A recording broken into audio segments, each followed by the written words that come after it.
right, Mike. Okay, it's good to be back with you guys. I should let you know from the beginning, sometimes I give these episodic talks, so this one just turned into a longer one, so it'll be 3 parts. And I should say, let you know, I don't think this will end with a satisfying ending. It will be a cliffhanger, and it makes sense. Ideally, it will make sense when it comes together. You might be befuddled by why I'm talking, what I'm talking about at the end of this one, but I'll do my best to make it at least interesting. But I think it'll make more sense at the end. Right now, it just seems like prolegomena or introduction. Okay, so I'm going to title these talks on secular liturgies, time, drugs, and instrumental reasoning. Okay, hopefully that'll make sense later on. Have you guys ever read this book called "You Are What You Love" by James Smith? Good, because I'm going to talk about it. It'd be really annoying if I could tell you what you already know already. Okay, so recently I was rereading a book called "You Are What You Love" by James Smith, or Jamie Smith, as he's often called. Now, Jamie Smith is a philosopher at Calvin University up in Grand Rapids. It's a Christian college you may have heard of. Actually, I heard at the moment he's actually at Villanova for a year or a semester on a fellowship. So he's actually nearby. He's actually physically about 5 minutes from us at this moment. The thesis of his book is that we have, as Christians, this erroneous view of what it means to be a more mature Christian, or how do we grow in Christ, or how do we seek the Lord, or how do we become closer to God. Now, he comes from a Reformed tradition, like us, except he's not a Presbyterian. He's at Calvin University, which is the University of the Christian Reformed Church, or also known as a CRC. They're a Dutch Reformed church. I'm sure you've heard of that before. And that's the home of, that's a place that produced Abraham Kuyper. And he and his other people came up with a Christian worldview idea, which became very popular in the last 100 years or so. They're also known as for producing Alvin Plantinga and Nicholas Walterstorff. They were probably 2 of the greatest and most influential Christian philosophers of a certain traditional evangelical tradition. And this CRC Reformed tradition also produced some of the great Christian intellectuals and Christian scholars of the second half of the previous century. And they, along with other handfuls, you could count them on one hand, were responsible since about 1950 of revitalizing the intellectual life of evangelicalism. Or to borrow or modify into this phrase in the present zeitgeist, they and their friends made evangelicals smart again. Okay, I'm sorry, is that too early for that joke? And the others who were leading the Christian intellectual movement all had direct or indirect connections with Calvin College. One of my own advisors, George Marston, who I had Notre Dame, was connected with Calvin College. Mark Knoll was also indirectly connected with these guys. Anyway, so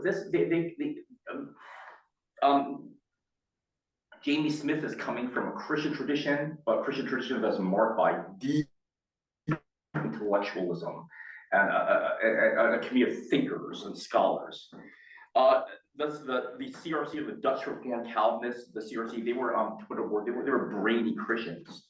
But Smith points out that this tradition, though good and fruitful and wonderful, may have created some distortions in our understanding of what it means to be a Christian, or how one ought to be seeking the Lord, or what it means to grow in one's faith.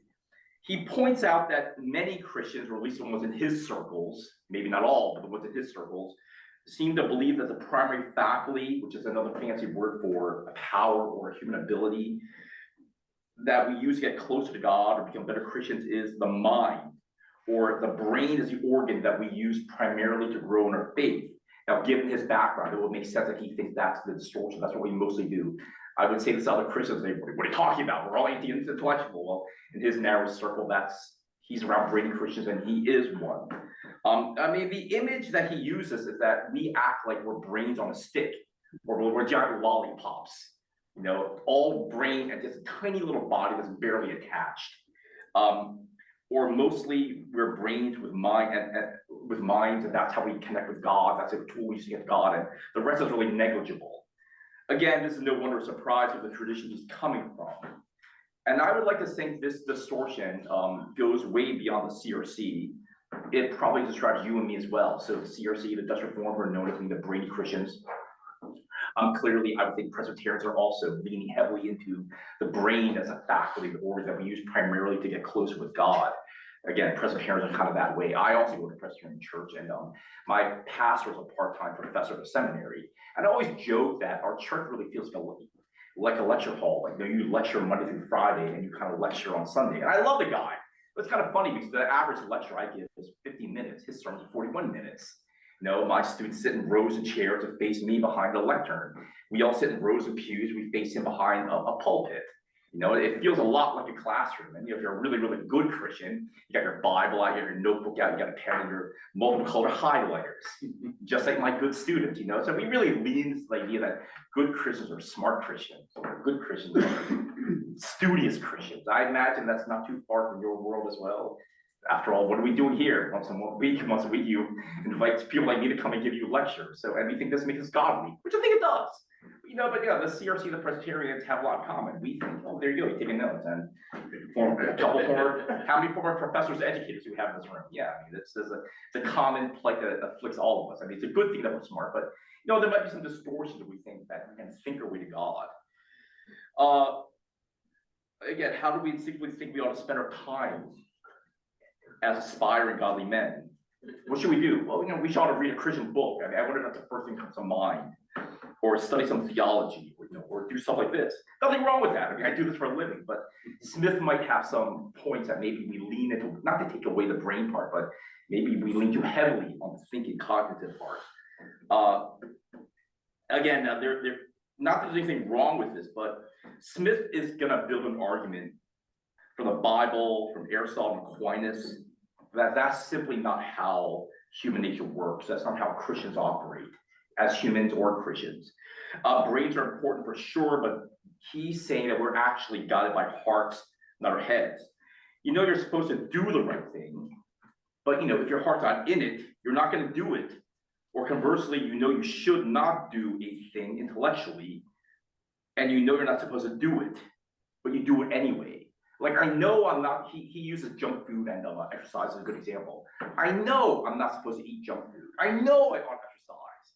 We all know that. It's not like I should read another article about how this food is bad for me. No, I don't need to read another study about how I really ought to run more. Yeah, we all, I mean, I could read 50 more books, except my heart's not in it. I'm gonna eat a donut and watch TV and not exercise. I want another one of those donuts. There you go. You know better. You know better, your brain. I know better, but your hand, so good. The faculty that's guiding your hand is not your brain, but your heart or your gut. And so Smith makes a point that you can write a dissertation on exercises, get a PhD and all this stuff, and you're gonna eat junk food and not exercise if your heart's not in it. As Emily Dickinson wrote, the poet, the heart wants what it wants or else it does not care. That's a deeply true idea. It's not, you're not gonna think your way into virtue necessarily. It's important, but the heart seems to precede the brain. To make this long book, or medium length book short, which I highly recommend, I think it's down your alley. I think you all would love this book. His main point is that you cannot think your way to God. You have to love your way to God. Your heart guides you and your brain follows. But I know how to grow. I know how to grow and adapt my mind and because by reading books and study, that's what I do for a living. And he and his friends probably do the same thing. They know how to think about things the right way. They know how to grow their brain. But how do I change my heart? How do I make myself love the right things? I mean, I love what I love. I love the wrong thing, or I love improperly. So Smith is like, well, how do you change your heart? You can't will your heart to change. You can't think it into changing. How do I make myself love the right things, or make myself love the right things with a deeper intensity? How do I order my heart? And his answer is actually liturgy. Things liturgy will change your loves and change your heart. Thus, his title, You Are What You Love, and you'll change your heart through liturgy. And by liturgy, he means repeated ancient rituals or modern rituals done over and over again on a regular basis, and will gradually, over the years, over time, bend the metal of your heart towards God and the things of God. It's not dramatic. I mean, the image I have in mind is like the river that cuts through the Grand Canyon. You don't see it going, it's a massive wave, but it happened and it's huge.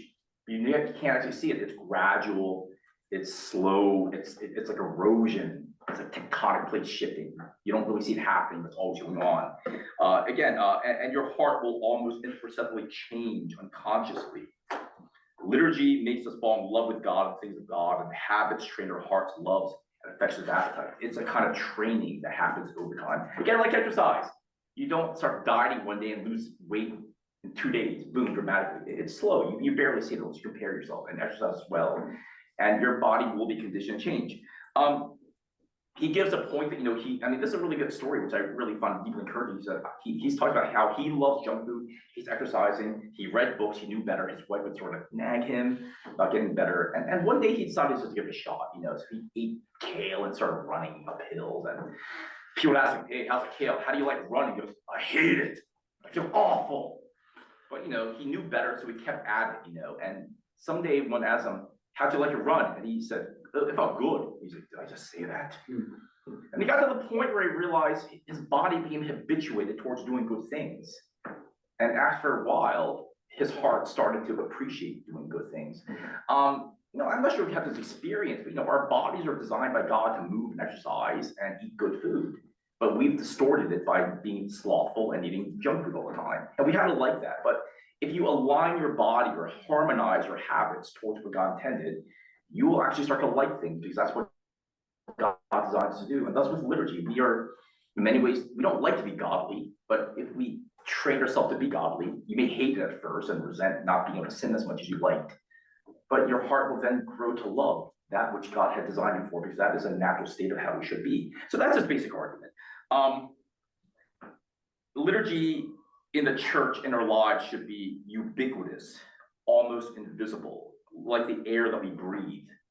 I want to think about oxygen, how it nourishes us, sustains us, and literally oxygen comes into us down to a cellular level, even on a molecular level. It gets incorporated into our being. And yet most of the time, unless we really start to think about it, we actually never notice the oxygen in our lives. We're breathing. I don't say, thank you, oxygen. I appreciate that. No, but it's there all the time. We're never not breathing it in. Yet it's like down to the molecule of your body. It's making you who you are. And thus liturgy should be that as well. I mean, it should be visible, but maybe it's best when it's invisible and just always around, ubiquitous, everywhere, like the ether, making us who we are. Now, I think James really wants all to be Catholic, Orthodox, or Episcopalian. He just wants more liturgy all the time. That's probably not going to happen for me, but I do appreciate that. I really do miss going to an Episcopalian church, which I went to for about 8 years.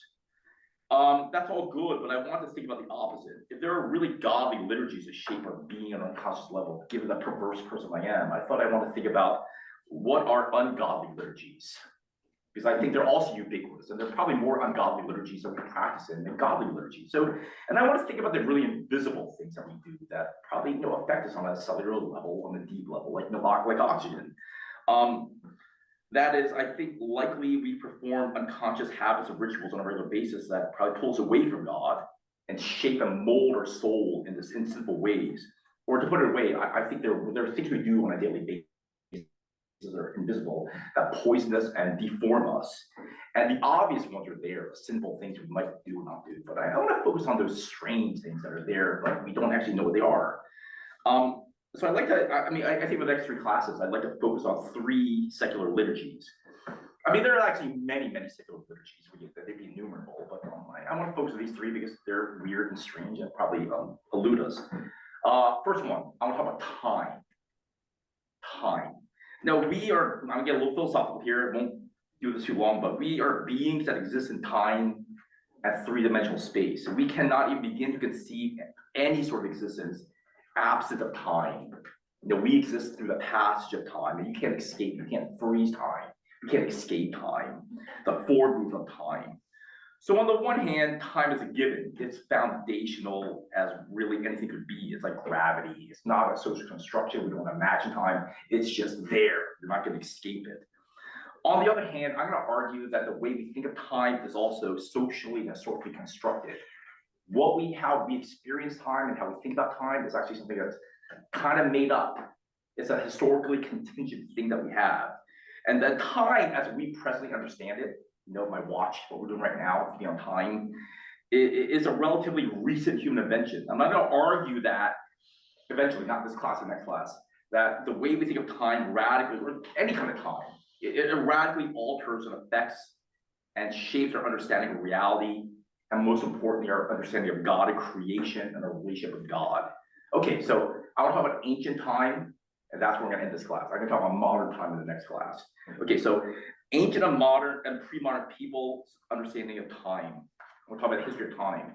How did ancient people think or measure time? How do they live in time? How do they experience time? Again, until relatively recently, the vast majority of human beings spend most of their time getting food and producing food and trying not to die. That means most people were farmers of some sort.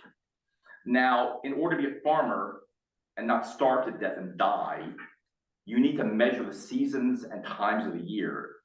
You need to know when to plant crops, when to plant seeds, and when to harvest.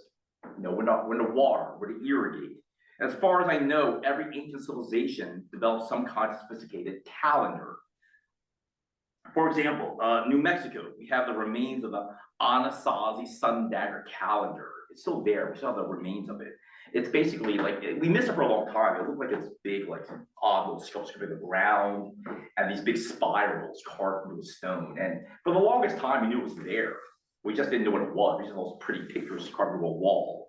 It was built by the Pueblo people about 1,000 years ago. They call it the sun dagger because it just shadow looks like a dagger that goes across this carved series of circles or spirals.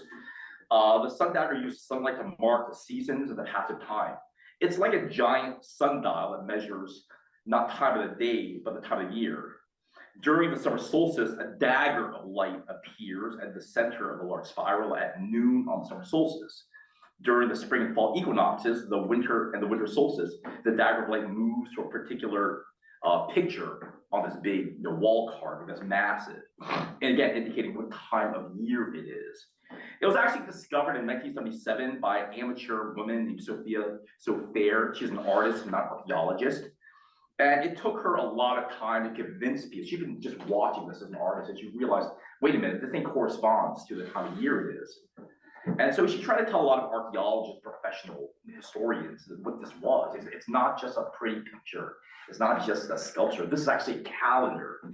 And for many, many years, she was scoffed and rejected as an amateur who didn't know what she was talking about. And most of the argument was these primitive people could have never made such an accurate calendar. And by the way, this sundial is freakishly accurate. Eventually, it has been accepted that this actually was a primitive calendar, and that's actually relatively sophisticated. So that's one example, but it's 1,000 years old. It's ancient. I mean, early on, people were trying to figure out how to do time and how do you mark the seasons.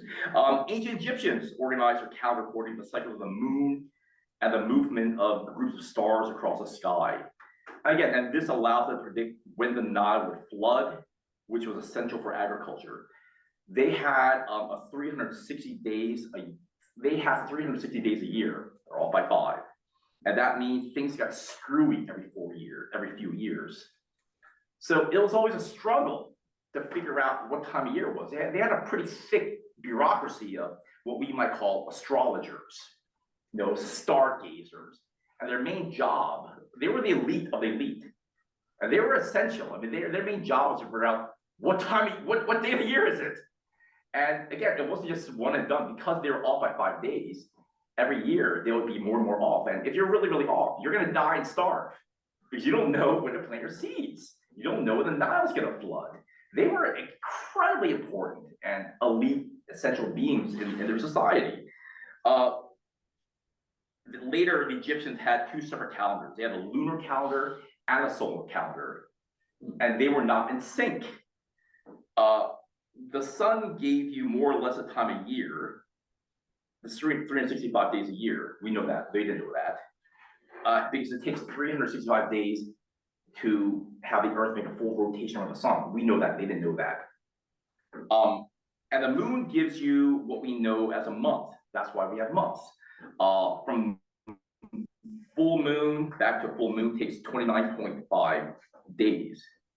The problem, again, is that pretty much all ancient civilizations seem to have some version of a solar calendar and a lunar calendar. I just find this interesting. Now, the maddening thing is these 2 things are not in sync, which meant most ancient civilizations are constantly struggling. They have a calendar, but it's not perfect. It's getting out of whack. And you can imagine a world in which constant communication between one. If you have a big empire like China or Rome or Egypt, we don't have internet, we have a phone, they barely have mail. You can imagine different parts of their empire were actually on the wrong day at different times of the year. So there's a lot of bureaucracy spent throughout human history trying to figure out What time of year is it? And again, it's not just academic. It's not trying to get to your meeting on time. It's deeply rooted in the problem of when do we plant our seeds? When do we harvest? And how do we not starve to death? When do we have warm clothes? When do we get good, this sort of stuff, or when do we go to war? What's a good time to attack that country, given the time of year it is? So you have a bureaucracy, and these guys, calendar keepers, timekeepers, are really, really high up there. We could go on, but the point is that if you're gonna have a large civilization, you need enough food to feed a large population. That means you need large scale farming, and that means you need a calendar. Okay, so this. I was just giving a couple examples. Every civilization has some version of this: lunar calendar, solar calendar, out of sync. By the way, the only reason why we know that 365 days a year is because we have satellites, we have rockets, we have figured this sort of stuff out. But imagine if all you had was life on Earth, and you have a general sense of patterns of season and time and light, but there's no way you could calculate. There's a way, but it'd be very, very hard to calculate. If you ask a simple primitive person, there seems to be something called a year, right? There's a cycle, it repeats. How many days is a year? How would you come up with that answer? They had the wrong answer for a long, long time. But it's not enough. It seems obvious to us, but it's deeply difficult to figure this stuff out, especially when the moon and the sun don't sync. At least we ought to, but they don't.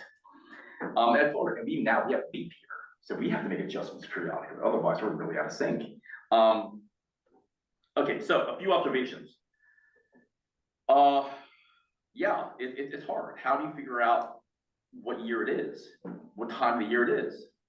Again, we have a few observational guides. If you're primitive, you have the sun, moon, and stars, and the season, of course.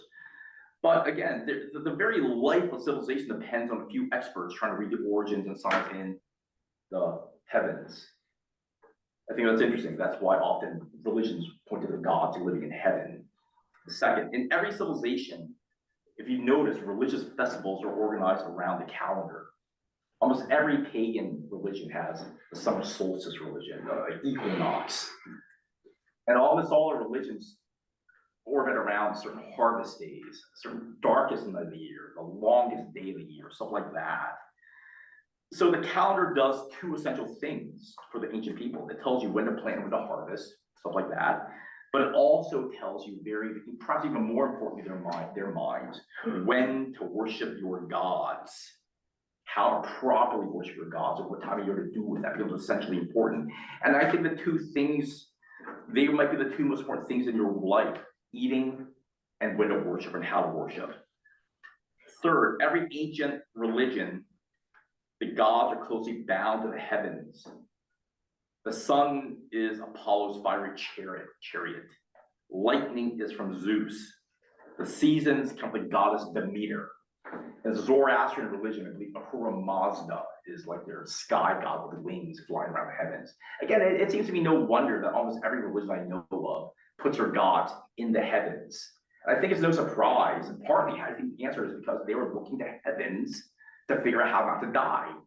And they look to the gods in the heavens to figure out how to worship and not to die. I think time and calendar and gods, and psychologically, on some conscious or unconscious level, are deeply linked and intertwined. A grand sense of dependency on the heavens. We could go on, but I think the location and the power of the gods, the location by which they knew how to figure out how to live through seasons and time, are closely bound to their minds and psychology. And that takes us to the fourth conclusion. Again, I skipped my notes. Time and gods are closely bound and tethered together. You need both to survive: God and time, God and heavens. Okay, so hard pivot. Let's jump up many, many, many years. The European Middle Ages, Christendom. The medieval Catholic Church operated around a liturgical year. There are some variations throughout Christendom, but it generally goes something like this: Advent, Christmas, Epiphany, Ordinary Time, Lent, Easter, Pentecost, followed by Ordinary Time, then right back to Advent. Do you guys do the church calendar for this church? Mm-hmm. Yeah, I really miss being Episcopalian. I miss that sort of cycle of the year. So actually, if you didn't have your smartphone here watch, you actually knew what time of year it was by walking to church and saying, "Oh, let's check out the service." Oh, yeah, that's what color? Was that the color? Yeah, exactly. They're wearing green. Yeah. I know. So I love when I went to Episcopal church that the banners and the fabric color changed according to the season of the year, and the priest stole thus the garments color changed as well. And of course, the prayers changed as well. And I thought that was really lovely. It sort of gave a rhythm to one's life. But in the ancient medieval world, you knew what time, and no one had a calendar. You say, well, what time is it? Oh, yeah, there you go. And you feel the air and the heat, but the church told you what time of year it was. And interspersed important days like Ash Wednesday, Maundy Thursday, Good Friday, the Feast of Annunciation, the Feast of Ascension, lots and lots of other feasts. But there's a strict calendar that tells you when these things are happening. So once again, like the pagans, Christians are also binding the work of God, the seasons of life, the calendar, when and how to worship with the calendar. So we're past the pagans, we're in Christendom, but someone needs to tell you what time of year it is. You need to know how to worship God. And also, it tells you when to farm, how not to die. In the Book of Common Prayer, there is a whole chart on how to know when the different feast days occur in the year and by year as they change throughout the years. I mean, it's pages long. It's complicated. Yeah. And someone needs to figure this stuff out. And it's essential if you think God's essential, if you think worshiping is essential, and also farming as well. And how you figure out which day Easter Sunday is going to be in the year. The formula for that is kind of what the first Sunday after the first full moon, and then I'll get to this in the 1300s, but one of the reasons why Copernicus, all this stuff happened, is that the Pope's like, our calendar is so screwed up. I mean, Christendom is big, and we're all worshiping Easter on the wrong day. And if you think it's important, it's really, really messed up when your entire church can't figure out what day of the year it is and when to worship Easter and when to do Christmas. We're doing it out of sync. And again, it happened because they didn't have a lot of communication and no one even knew. It took someone to realize, wait, what is going on? I mean, by the time you realize you're doing the wrong day, it took many, many days for you to realize you're doing the wrong day. They had to fix the calendar, which actually led to the astronomical revolution that we have with Copernicus and Tycho Brahe and Johannes Kepler. But it's not just academic. It was serious business of trying to figure out how to worship God. I think ancillary is an issue of seasons as well. Yes. I was so straight when I started singing Christmas songs in July. My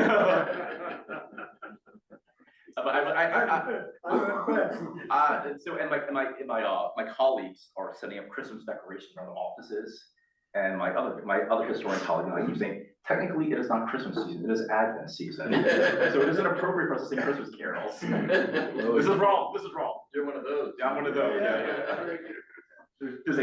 I'm just a jerk. There's a happy Merry Christmas, like happy Advent. There's no baby in the nativity scene. Exactly. Jesus is not here yet, but he is coming, but not yet. Don't jump the gun. He's not premature.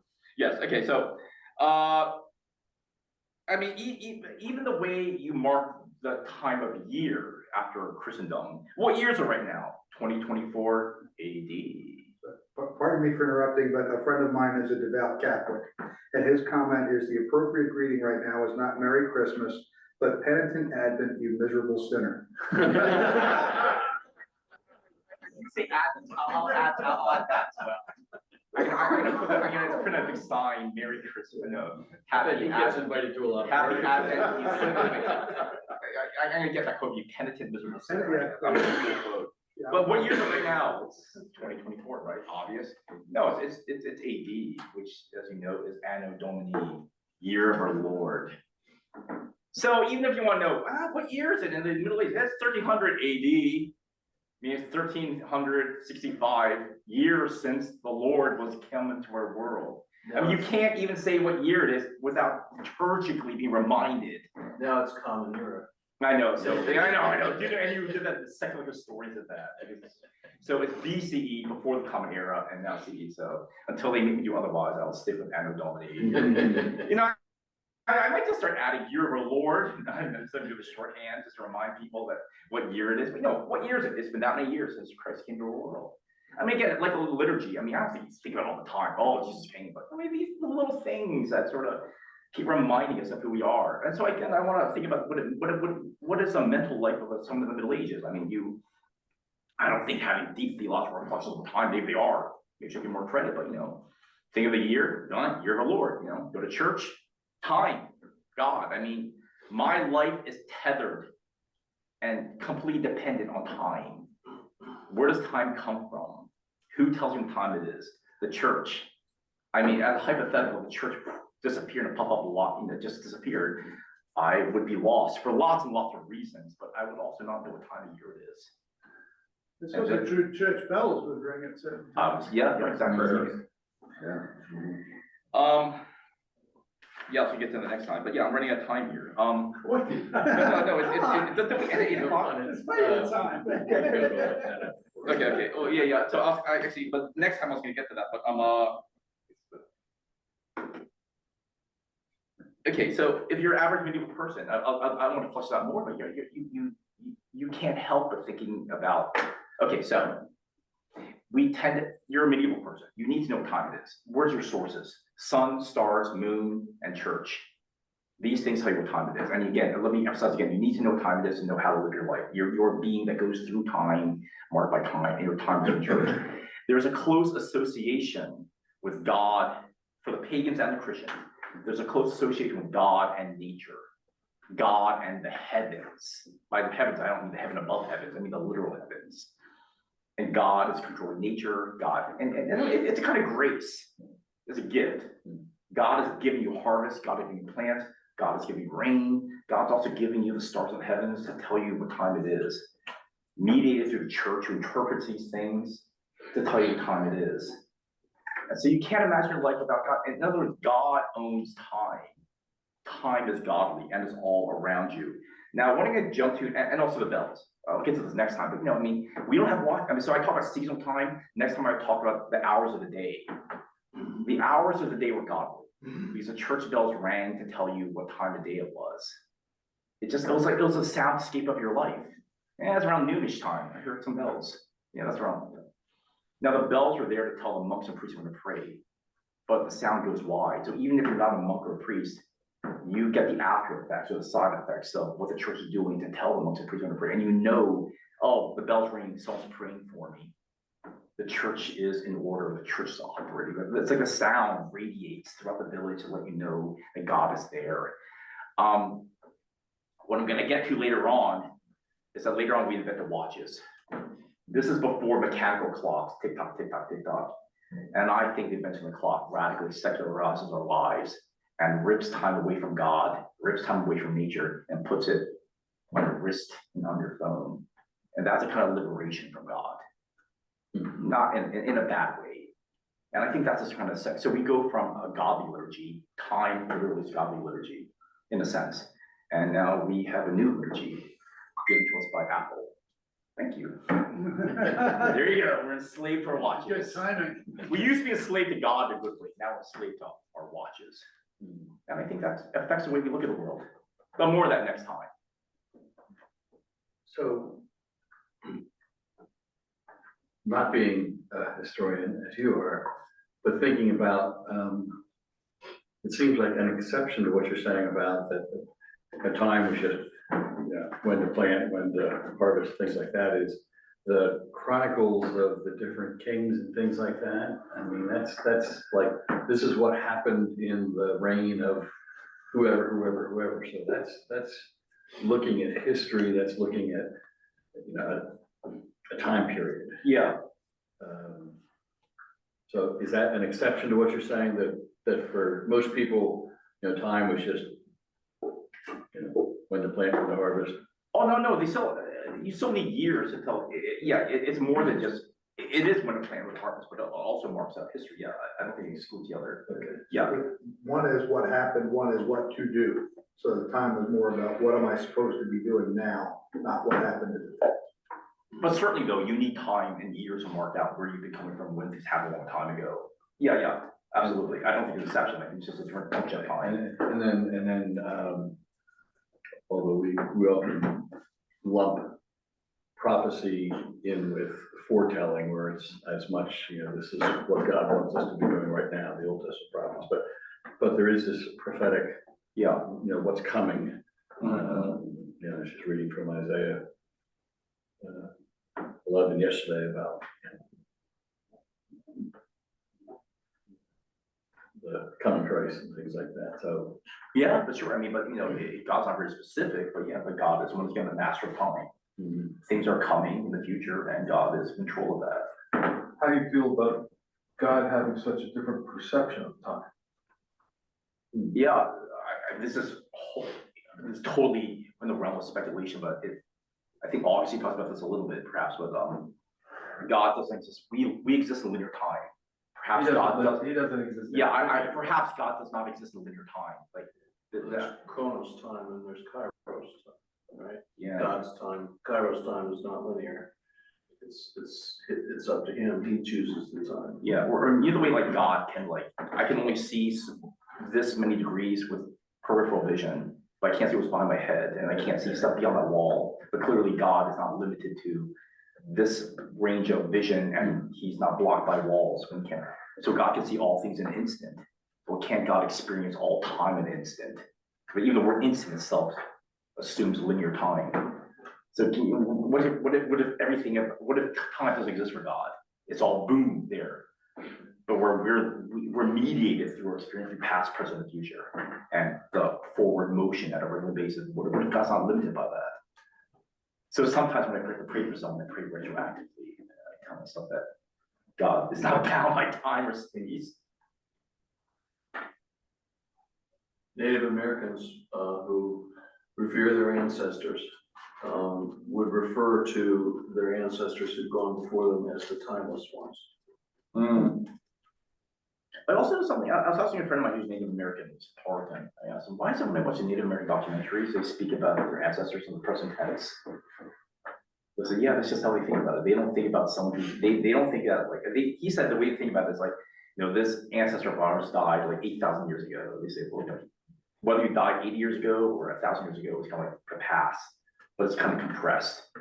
And their verb tense is always present tense. Yeah, different ways to think about time. It's interesting to me, you mentioned those two Greek words, chronos and kairos. Chronos, of course. I don't know this, by the way. From which we get the word chronology. Mm-hmm. Things happen in a linear sequence. Yeah. And it's interesting that when Paul, for example, when he says, in the fullness of time, the word is kairos. That is time that is filled with a particular kind of sacred meaning in the fullness of time. When Jews celebrate the Seder meal and Passover, that's Kairos.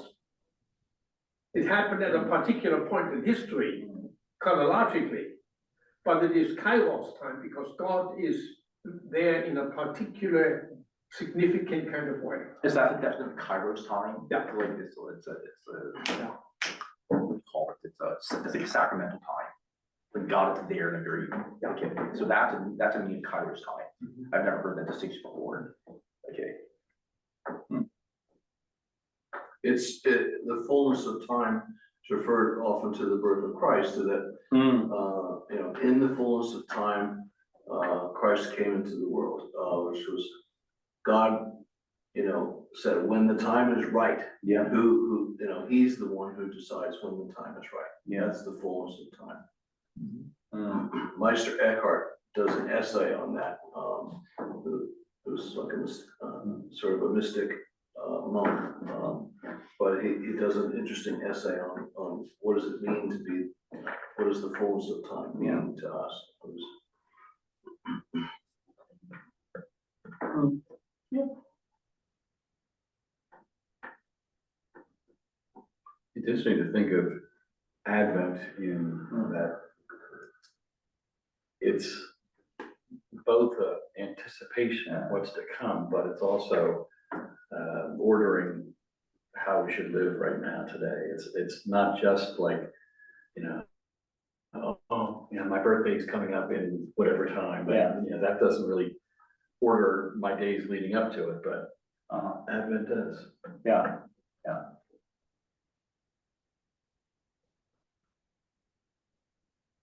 So guys, I dropped a PDF file in the chat box.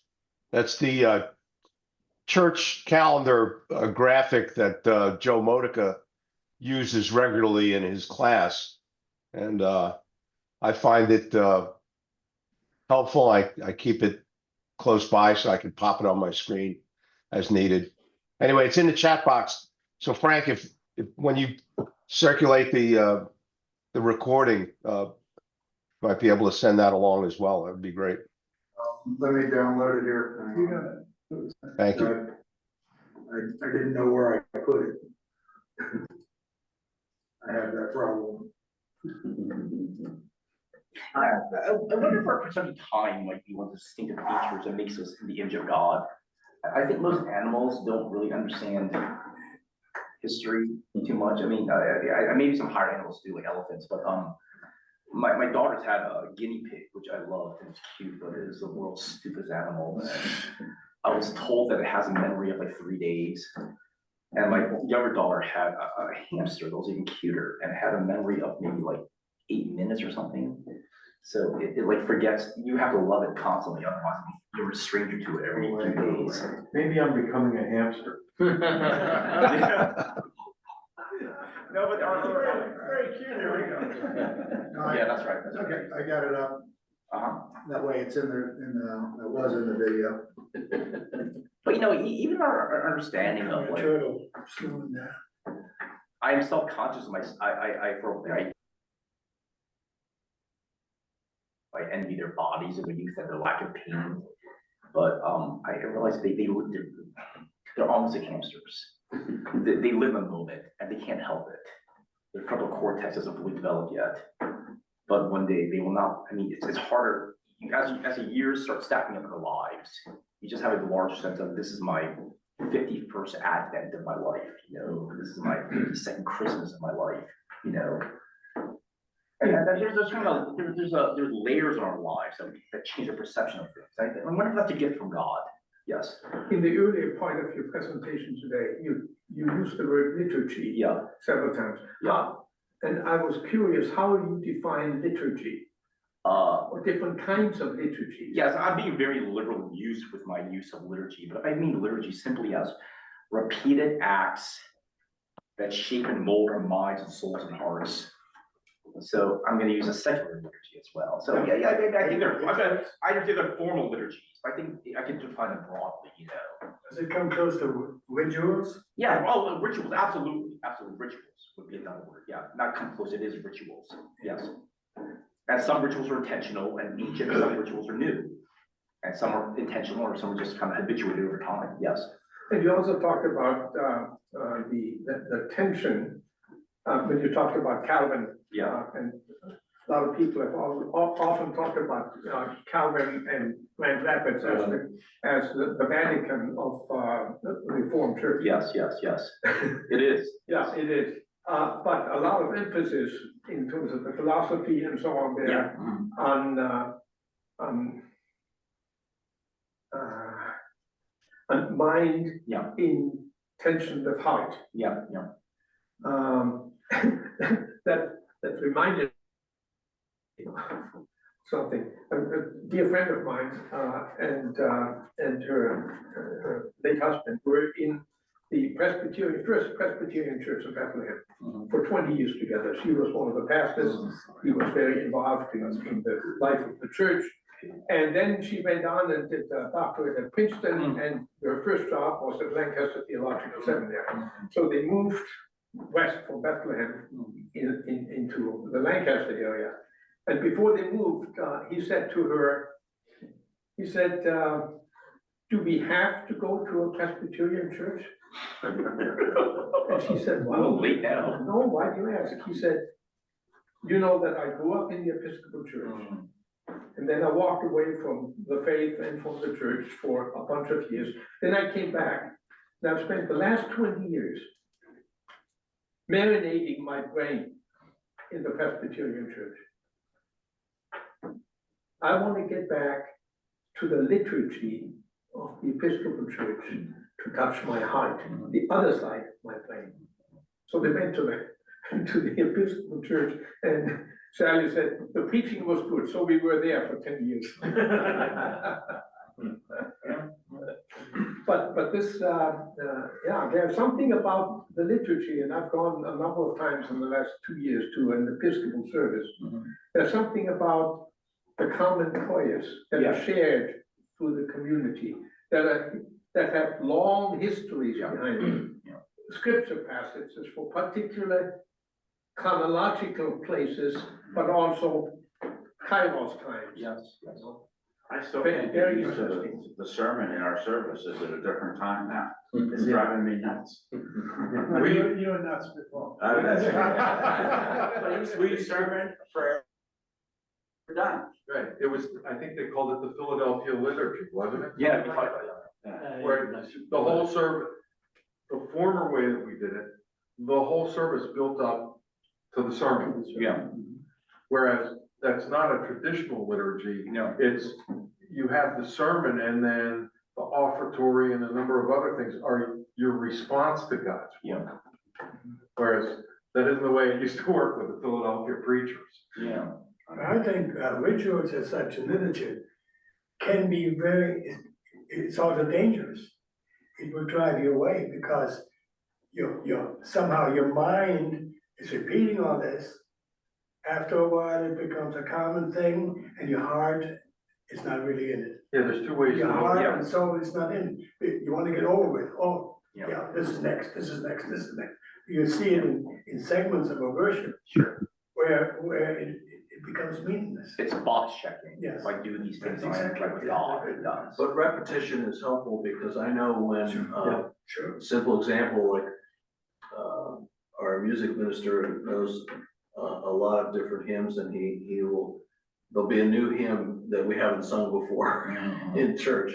And feel Like last really Sunday. uncomfortable struggling with a hymn you don't know, because the hymns that you know, you can sing them from the heart because you know them. But when you're looking at a book and trying to figure out the score and the words and the tune is unfamiliar, it makes you really uncomfortable. So there's a Yeah. certain amount of roteness in your worship Yeah. that helps you. It strikes your heart, I think, a little bit, rather as you're struggling in your brain with something that you're unfamiliar with.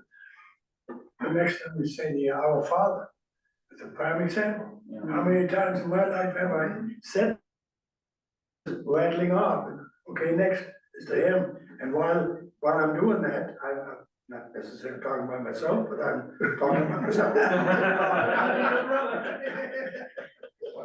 You're saying it works, but not necessarily. I mean, as I say that, I'm already looking at the next thing. That is only an example of then checking back and saying, listen, what did you just say? Yeah. What does that mean? Each little word, each little phrase, each little sentence has a meaning, a deeper meaning than we recognize as we say it, because we are in time. Speaking of time, to not lose a handle on that. Handle and Messiah was 1741. Wow. 1741. Wow. 250. Check back, yeah, 283 years ago. And I bet you he said Anno Domini, 1741 Anno Domini. Your point, I mean, I think it's double-edged sword though. I mean, I think there's a liturgy that shapes your being over years, but also you're right, it can degenerate into rote box checking where you've heard so many times and there's nothing to read or there's a danger both sides. Well, then there's rhetoric, and then there's heart and soul. Yeah. There's talk and no action. Yes. So that has to translate and transform into action. It's just a question of like, which, we're always gonna be sinning somewhere along the line. The question of what sins are we committing? I think we live in a culture, maybe not you guys, but the broad culture emphasizes spontaneity, authenticity, sincerity, speaking something that coming from you, newness, and there's something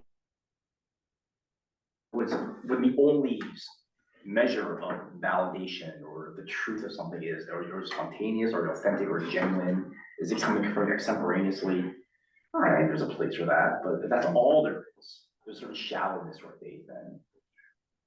I don't know where I heard it, but I heard somewhere that the young people today are attracted to churches that have a strong liturgy to them. Yeah, it's weird. There's no hard date on it, but Orthodox churches, and Catholic churches, among young men especially, are growing. Whoever thought Eastern Orthodoxy is a hot new church now? Right.